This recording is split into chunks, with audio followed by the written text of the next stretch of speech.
প্রিয় ছাত্ররা, আগের দিন ক্লাস 10-এর রাশিবিজ্ঞানের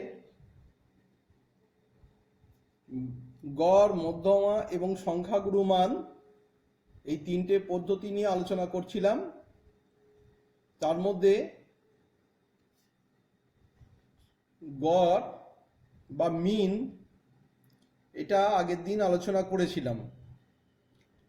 এই মিন, মিডিয়ান আর মড এরা সবই কিন্তু কেন্দ্রীয় প্রবণতার মাপক। তাহলে আজকে আমরা আলোচনা করব মধ্যমা এবং সংখ্যাগুরু মান। তাহলে প্রথমেই আমরা জানবো যে মধ্যমা বা মিডিয়ান কাকে বলে।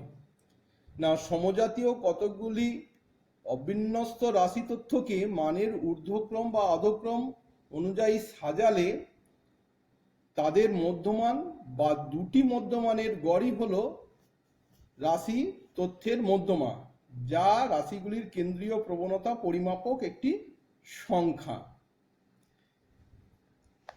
এবারে যে শ্রেণীবিভাগে মধ্যমা থাকে তাকে পরিসংখ্যা বিভাজনের মধ্যমা শ্রেণী বা মিডিয়ান ক্লাস বলা হয়। তাহলে মিডিয়ান ক্লাসটা কি কাকে বলছি? না, যে শ্রেণীতে এই মধ্যমা থাকে তাকে আমরা বলছি মিডিয়ান ক্লাস। তাহলে এই মধ্যমা বা নির্ণয় করার ক্ষেত্রে দুরকমভাবে নির্ণয় করা যায়। তার মধ্যে এক নম্বর হচ্ছে শ্রেণীবদ্ধ নয় এমন রাশিতত্ত্বের ক্ষেত্রে বা আনগ্রুপ ডাটা, যেগুলো মানে শ্রেণীর মধ্যে থাকে না, কিছু ডাটা দেয়া থাকে, তার থেকে যদি আমাদের মধ্যমা নির্ণয় করতে হয়, সেক্ষেত্রে মধ্যমা কিভাবে নির্ণয় করি? না, এখানে বলা হচ্ছে যে n+1/2 তম পদের মান, যেখানে n সমান হচ্ছে মোট পরিসংখ্যা এবং nটা হচ্ছে অযুগ্ম সংখ্যা। অর্থাৎ n অযুগ্ম মোট পরিসংখ্যা এবং অযুগ্ম পরিসংখ্যা। আর যদি nটা যুগ্ম হয় তাহলে মধ্যম পদের সংখ্যা হয় দুটি এবং ওই পদ দুটির মধ্যমানের যৌগিক গড় হলো মধ্যমা। অর্থাৎ সেক্ষেত্রে আমরা মধ্যমা সমান কি বলবো? না, n/2 তম পদের মান প্লাস n/2 + 1 তম পদের মান ডিভাইডেড বাই 2। এইটা হলো মানে শ্রেণীবদ্ধ নয় এমন রাশিতত্ত্বের ক্ষেত্রে মধ্যমা। যদি শ্রেণীবদ্ধ রাশিতত্ত্ব হয় সেক্ষেত্রে মানে গ্রুপ ডাটা, সেক্ষেত্রে মধ্যমা কত হবে? না, সেক্ষেত্রে আমরা মধ্যমা বলবো n/2 তম পদের মান। সেটা কেমন হবে? না, সেটা সমান হচ্ছে l + n/2 - cf/f × h। এরপরে দেখো এই l, n, cf, f এগুলোকে আমরা কিভাবে ডিনোট করি? না, l বলছি মধ্যমা শ্রেণীর নিম্ন শ্রেণী সীমা। মধ্যমা শ্রেণী আমরা যেটা বলেছিলাম মিডিয়ান ক্লাস, সেই মিডিয়ান ক্লাসের l, n হচ্ছে পর্যবেক্ষণ সংখ্যা, যে ক্রমযৌগিক পরিসংখ্যা আমরা যেটা পাবো n মোট পরিসংখ্যা পর্যবেক্ষণ সংখ্যা। আর cf সমান হচ্ছে মধ্যমা শ্রেণীর ঠিক আগের শ্রেণী ক্রমযৌগিক পরিসংখ্যা, যেটাকে আমরা cf এটা বলছি কিউমুলেটিভ ফ্রিকোয়েন্সি। সেটা যেটা মধ্যমা শ্রেণী হবে ঠিক তার আগের শ্রেণীর ক্রমযৌগিক পরিসংখ্যা। h হচ্ছে মধ্যমা শ্রেণীর শ্রেণীদৈর্ঘ্য, f হচ্ছে মধ্যমা শ্রেণীর পরিসংখ্যা। এই ব্যাপারগুলি আমাদের শ্রেণীবদ্ধ রাশিতত্ত্বের ক্ষেত্রে প্রয়োগ করা হয়। এবারে কিছু অঙ্ক যদি আমরা এখান থেকে দেখি তাহলে এই মধ্যমা নির্ণয়ের ব্যাপারটা একটু সহজ হবে। প্রথমেই যেটা আমরা আনগ্রুপড ডাটা তথ্যের ক্ষেত্রে যদি আমরা পরিসংখ্যান একটা দেখি, পেজ নাম্বার 349, 5-এর দাগের বলছে নিচের 70 জন ছাত্রের ওজনের পরিসংখ্যা বিভাজন ছক থেকে ওজনের মধ্যমা নির্ণয় করি। তাহলে ওজন এটা কিগ্রাতে দেওয়া আছে 43 জন, ছাত্র সংখ্যা 4, 44, 6, 45, 8, 46, 14, 47, 12, 48, 10, 49, 11, 50, 5। এটাকে যদি আমরা সমাধান করি তাহলে প্রথমেই যেটা আমাদের করতে হবে সেটা হচ্ছে প্রদত্ত পরিসংখ্যা বিভাজনের ক্রমযৌগিক পরিসংখ্যা বিভাজন একটা তালিকা তৈরি করতে হবে।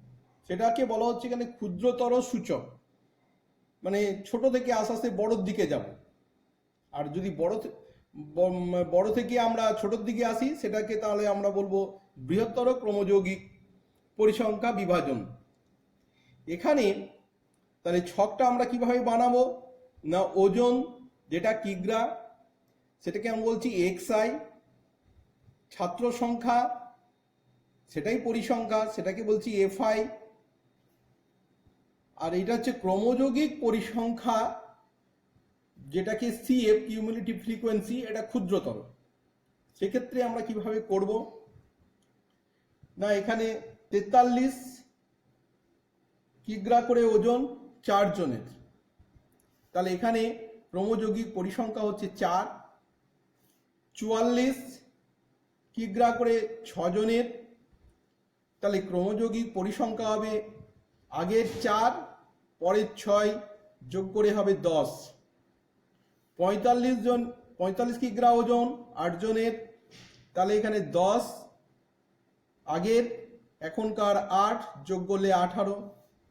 46 কিগ্রা করে ওজন 14 জনের, তাহলে আগের 18 এখনকার 14 যোগ করলে 32। 47 কিগ্রা ওজন 12 জনের, তাহলে আগের 32 এখনকার 12 যোগ করলে 44। 48 কিগ্রা ওজন 10 জনের, তাহলে আগের 44 এখনকার 10 54। 49 কিগ্রা ওজন 11 জনের, তাহলে 54 আগের এখনকার 11 যোগ করে 65। 50 কিগ্রা ওজন 5 জনের, তাহলে 65 প্লাস 5 যোগ করে 70। এই 70টাকে বলা হচ্ছে n, এটা হচ্ছে পর্যবেক্ষণ সংখ্যা। তাহলে এখন যেটা বের করতে হবে আমাদের সেটা হচ্ছে n/2। তাহলে n এর মান হচ্ছে 70টাকে 2 দিয়ে ভাগ করলে হলো 35। এই 35-এর সমান বা বেশি ক্রমযৌগিক পরিসংখ্যা কোন শ্রেণী বরাবর আছে সেটা আমাদের খুঁজে দেখতে হবে। না, সেইটা আমরা দেখতে পাচ্ছি এখানে 35 এর সমান বা বেশি ক্রমযৌগিক পরিসংখ্যা 47 বরাবর আছে। তাহলে এই 47টাকে আমরা বলছি যে মিডিয়ান প্লাস। তাহলে এখানে যদিও এটা মানে শ্রেণীবদ্ধ নয়, তাহলে এখান থেকে আমরা একটা জিনিস দেখতে পাচ্ছি যে এটা 32 আর 44, তাহলে 33তম থেকে 44তম পর্যবেক্ষণের মান হচ্ছে 47, একই মান 47। তাহলে এখানে 32-এর পরে হচ্ছে 33 আর 44, তাহলে এখানে আমরা সেটা বলছি যে 33তম থেকে 44তম পর্যবেক্ষণের মান হচ্ছে 47। তাহলে এখান থেকে আমরা মধ্যমা কি বলবো না n/2 সমান হচ্ছে 35তম পর্যবেক্ষণ, যেটার মান হচ্ছে 47। তাহলে এইভাবে আমরা যদি আনগ্রুপ ডাটা দেয়া থাকে তাহলে সেইগুলোকে আমরা এইভাবে মধ্যমা নির্ণয় করে থাকি। আচ্ছা, এখন তাহলে আমরা শ্রেণীবদ্ধ রাশিতত্ত্বের ক্ষেত্রে কিভাবে মধ্যমা নির্ণয় করব সেটা একটু দেখা যাক। না, 8 দাগের একটা অঙ্ক আছে, আমাদের 40 জন শিক্ষার্থীর প্রতি সপ্তাহে টিফিন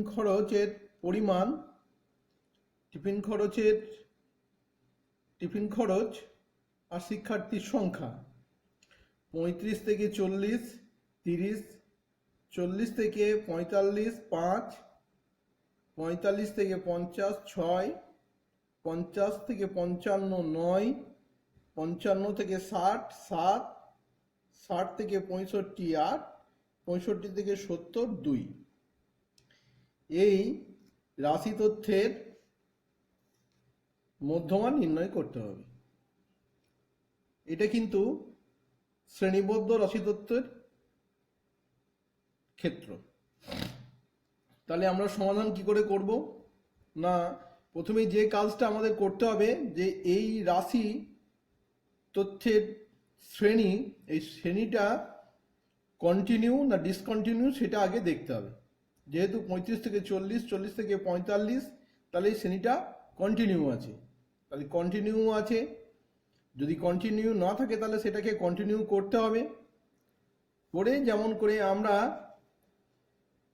সংখ্যার ক্রমযুগিক পরিসংখ্যা তালিকা তৈরি করি, সেরকম একটা ক্ষুদ্রতম সূচকের পরিসংখ্যা ক্রমযৌগিক পরিসংখ্যা বিভাজন তালিকা তৈরি করলাম। তাহলে শ্রেণী যেটা টিফিন খরচ, পরিসংখ্যা শিক্ষার্থী এবং ক্রমযৌগিক পরিসংখ্যা এটা ক্ষুদ্রতর। তাহলে 35 থেকে 40 3, ক্রমযৌগিক পরিসংখ্যা 3,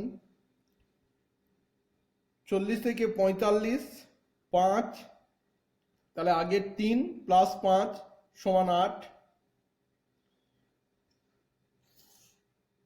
45 থেকে 50 পরিসংখ্যা 6, ক্রমযৌগিক পরিসংখ্যা, তাহলে 8 প্লাস 6 সমান 14, 50 থেকে 55 9, আগের 14 প্লাস 9 সমান 23, 50 থেকে 60 7, আগের 23 প্লাস 7 30, 60 থেকে 65 8, আগের 30 প্লাস 8 38, এবং সবশেষ 65 থেকে 70 2, 38 প্লাস 2 সমান 40, এইটা আমাদের এন। তাহলে এখানে n/2 সমান, তাহলে 40/2 সমান 20। তাহলে 20 বা তার বেশি ক্রমযৌগিক পরিসংখ্যা, দেখো বাঁদিকে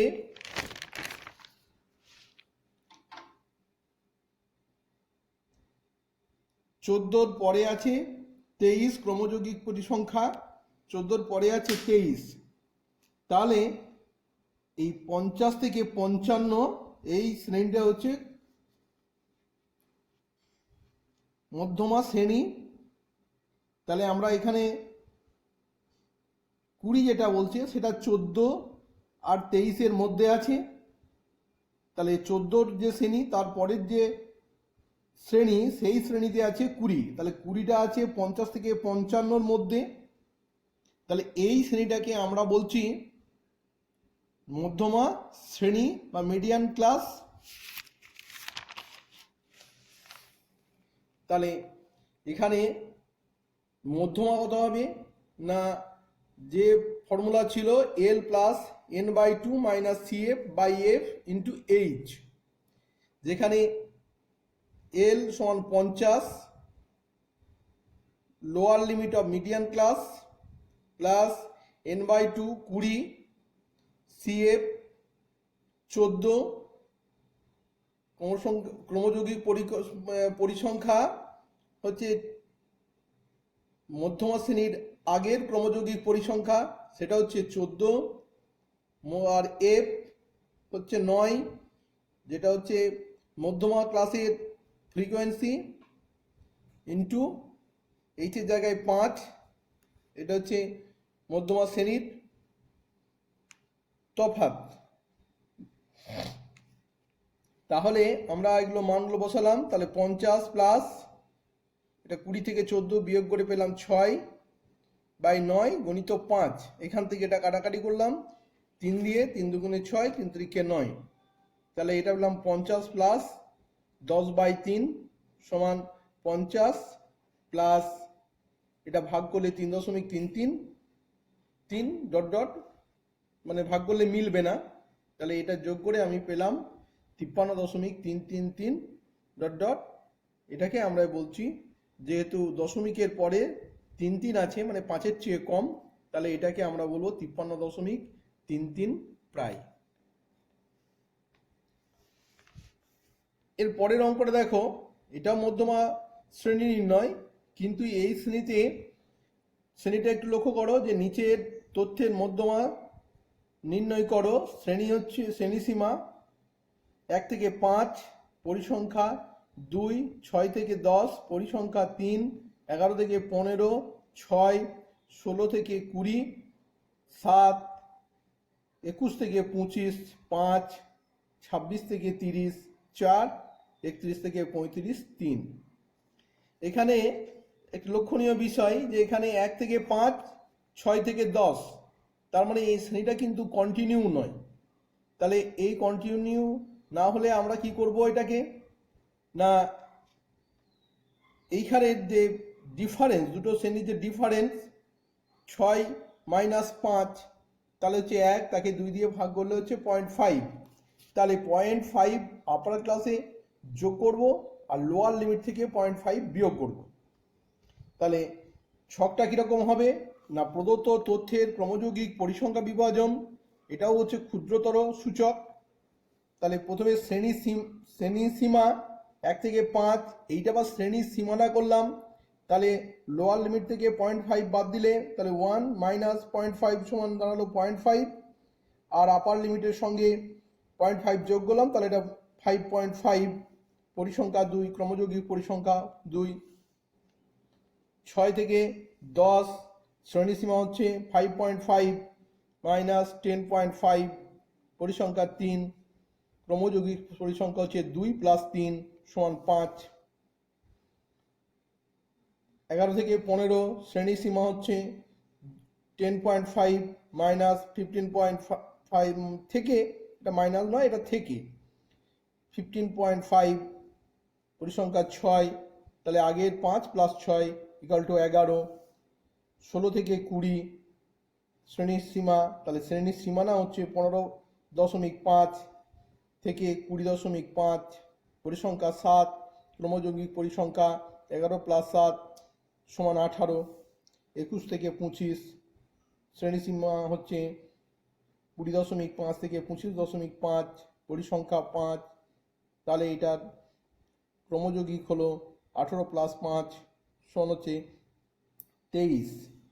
26 থেকে 30 শ্রেণীসীমা হচ্ছে 25.5 থেকে 30.5, পরিসংখ্যা 4, ক্রমযৌগিক পরিসংখ্যা 23 প্লাস 4 ইকুয়াল টু 27। আর শেষ শ্রেণীসীমা 31 থেকে 35 শ্রেণীর সীমানা হচ্ছে 30.5 থেকে 35.5, পরিসংখ্যা 3, ক্রমযৌগিক পরিসংখ্যা 27 plus 3 equal to 30 equal to n। এই 30কেই বলা হচ্ছে n। তাহলে এখানে n/2 সমান 30/2 সমান 15। তাহলে 15 বা তার বেশি ক্রমযৌগিক পরিসংখ্যা কোন ক্লাস বরাবর রয়েছে সেইটা আমাকে খুঁজে দেখতে হবে। না, এখানে আছে ক্রমযৌগিক পরিসংখ্যা 11, তারপরে আছে 18। তাহলে 15 ক্রমযৌগিক পরিসংখ্যাটা এই 18 ক্লাস বরাবর রয়েছে, সেটা হচ্ছে কত না 15.5। এই কন্টিনিউ শ্রেণীসীমা এটা নিতে হবে, বাঁ দিকের শ্রেণীসীমা নেব না, কারণ ওটা হচ্ছে ডিসকন্টিনিউ। তাহলে কন্টিনিউ শ্রেণীসীমা যেটা আছে 15.5 থেকে 20.5, এর মধ্যে আছে 15। তাহলে এইটা হচ্ছে মিডিয়ান ক্লাস বা মধ্যমা শ্রেণী। তাহলে এখানে মধ্যমা কত পাবো না L plus n/2 minus CF by F equal to H। তাহলে এখানে L এর মান দাঁড়ালো 15.5 প্লাস 15 মাইনাস 11/7 ইন্টু 5। এখানে ডান দিক দিয়ে এল এর মানগুলো বসিয়ে দিলাম। তাহলে এটা ক্যালকুলেট করলাম, তাহলে 15.5 প্লাস এটা বিয়োগ করে 4/7 ইন্টু 5, 15.5 প্লাস 5 4 20/7। এবারে 20/7কে ভাগ করলে পেলাম 2.857 ডট ডট করে আরও পাওয়া যাবে। তাহলে এটা যোগ করলাম, যোগ করে পেলাম 18.375, 18.357। তাহলে এখানে দশমিকের পরে যদি আমরা দুঘর নিই তাহলে দেখছি এটা ডান দিকে আছে 7, যেটা 5-এর থেকে বেশি, তাহলে আসন্ন মানে এটার উত্তর করবো আমরা কত না 35 তাহলে 18.35 এর জায়গায় হবে 18.36 প্রায়।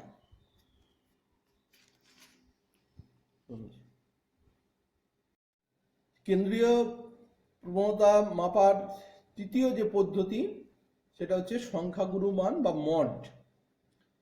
তাহলে এখানে মড কি জিনিস সেটা আমাদের প্রথমে জানতে হবে, যে সমজাতীয় কতগুলি রাশি তথ্য মালার মধ্যে যে পর্যবেক্ষণটির পরিসংখ্যা সবচেয়ে বেশি, সেই সংখ্যাটিকে আমরা ওই তথ্যের সংখ্যাগুরু মান বলা হয়। তাহলে সমজাতীয় কতগুলি রাশি তথ্যমালার মধ্যে যে পর্যবেক্ষণ সংখ্যাটির পরিসংখ্যা সবচেয়ে বেশি, সেই পরিসংখ্যাটিকে ওই তথ্যের সংখ্যাগুরু মান বলে। যেমন যদি আমরা একটা উদাহরণ নিই, 2, 3, 5, 6, 2, 4, 2, 8, 9, 4, 5, 4, 7, 4, 4 এই তথ্যগুলির সংখ্যাগুরু মান নির্ণয় করো। এখন যে সংখ্যাগুলোকে দিয়ে আছে সেগুলোকে আমরা যদি মানের ঊর্ধ্বক্রমে বা অধক্রমে পরপর সাজাই তাহলে কি পাবো না, এখানে প্রদত্ত সংখ্যাগুলোকে আমরা যদি ঊর্ধ্বক্রমে সাজাই তাহলে 2, 2, 2, 3টে 2, 3 একটা, 4, 1, 2, 3, 4, 5, 5টা 4, 2টো 5, 6, 7, 8, 9। অর্থাৎ এখানে আমরা সবচেয়ে বেশি সংখ্যা দেখছি 4। এই 4টা কতবার আছে না 4টা সবচেয়ে বেশি বার আছে 5। তাহলে 4 সংখ্যাটা সবচেয়ে বেশি বার আছে, কতবার আছে না 5 বার। তাহলে এখানে এই 4 সংখ্যাটি সবচেয়ে বেশি বার আছে, তাই এর সংখ্যাগুরু মান হচ্ছে 4। এবারে যদি শ্রেণীবদ্ধ তথ্যর ক্ষেত্র হয় তাহলে আমরা একটা ফর্মুলা ব্যবহার করি। সেই ফর্মুলাটা বলছি সংখ্যাগুরু মান সমান L প্লাস প্রথম বন্ধনী যে F1 minus F0 by 2 F1 minus F0 minus F2 into H।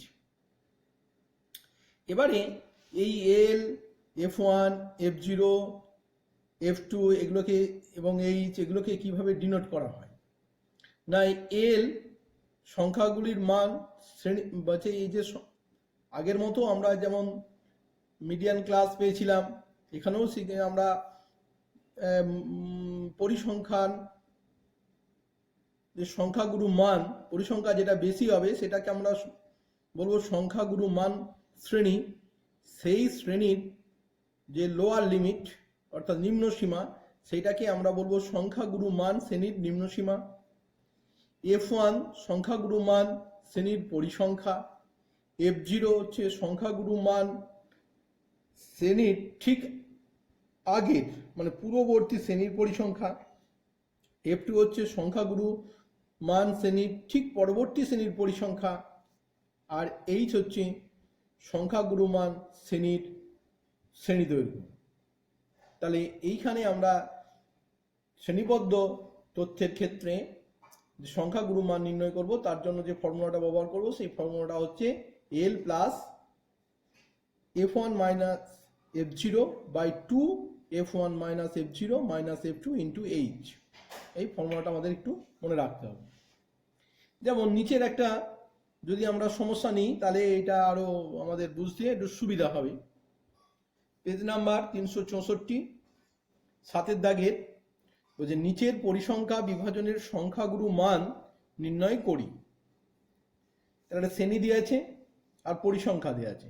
0 থেকে 5, 5, 5 থেকে 10, 12, 10 থেকে 15, 18, 15 থেকে 20, 28, 30 থেকে 25, 17, 25 থেকে 30, 12, 30 থেকে 35, 8।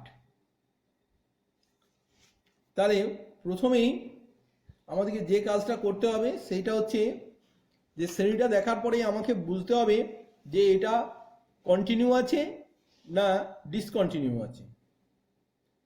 তার মধ্যে দেখো এখানে 0 থেকে 5, 5 থেকে 10 মানে শ্রেণীটা কন্টিনিউ আছে। যদি শ্রেণীটা কন্টিনিউ না হয় তাহলে এটাকে কন্টিনিউ করতে হবে। এর পরের পার্টে দেখতে হবে আমাকে পরিসংখ্যা কোন শ্রেণীতে সবচেয়ে বেশি।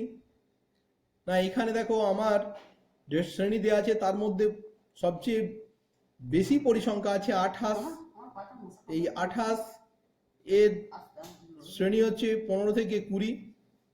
তাহলে এই 15 থেকে 20 এটাকে আমরা বলছি সংখ্যাগুরু মান শ্রেণী বা মড ক্লাস।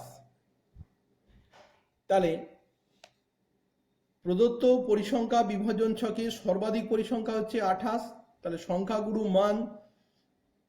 মান শ্রেণী হলো 15 থেকে 20। সংখ্যাগুরু মান কত হবে না সমান যে ফর্মুলাটা আমরা জানি ওই ফর্মুলাটা বসিয়ে দেবো, L plus f1 minus f0 by 2f1 minus f0 minus f2 into H. তাহলে এখানে L lower limit of mod class, তাহলে এখানে 15, f1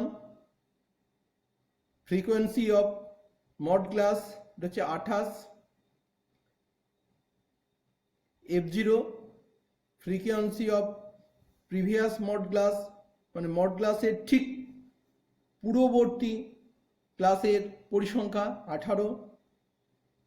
তাহলে এখানে বাই 2 ইন্টু 28 মাইনাস 18 মাইনাস 17টা মানে f2টা হচ্ছে মড ক্লাসের ঠিক পরবর্তী ক্লাসের পরিসংখ্যা, এখানে হচ্ছে 17। আর এইচ মড ক্লাসের ডিফারেন্স, তাহলে 20 থেকে 15 বাদ দিলে হলো 5, তাহলে মানটা বসিয়ে দিলাম। তাহলে 15 প্লাস 10 বাই 28 দুগুণে 56 মাইনাসগুলো যোগ করে দিলাম, তাহলে 35 ইন্টু 5। তাহলে 15 প্লাস 10 বাই 21 ইন্টু 5 সমান 15 প্লাস 5 10 50 বাই 21। তাহলে এটাকে ভাগ করলাম, ভাগ করে তাহলে 21 দিয়ে ভাগ করলাম 50কে, ভাগ করে পেলাম 2.3809 ডট ডট মানে আরও আছে। তাহলে 15 মানে গোটা, তার 15 পর দশমিক দিয়ে তাহলে দশমিকের একটা যোগ করে ফেললাম, তাহলে এটা হলো 17.3809।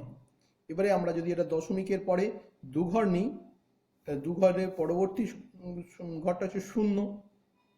তাহলে এই শূন্যটা যেহেতু 5-এর চেয়ে কম তাহলে এখানে আমরা এটা আসন্ন মানে উত্তর লিখব 17.38। তাহলে এই গেল সংখ্যাগুরু মান নির্ণয়ের পদ্ধতি। শ্রেণীবদ্ধ তথ্যের ক্ষেত্রে একটাই ফর্মুলা ব্যবহার করা হয় এবং সেক্ষেত্রে শুধুমাত্র আমাদের পরিসংখ্যা কোনটা বেশি হবে সেই ক্লাসটাকে একটু লক্ষ্য রাখতে হবে। আর শ্রেণীবদ্ধ তথ্যের ক্ষেত্রে শ্রেণী যদি কন্টিনিউ না হয় তাহলে সেটাকে শ্রেণী সীমা হিসেবে কন্টিনিউটা বের করে নিয়ে ফর্মুলাটা বসিয়ে দিলেই তারপরে আমরা ক্যালকুলেট করলে আমরা। তাহলে আজকের পাঠ আমরা এখানেই শেষ করছি।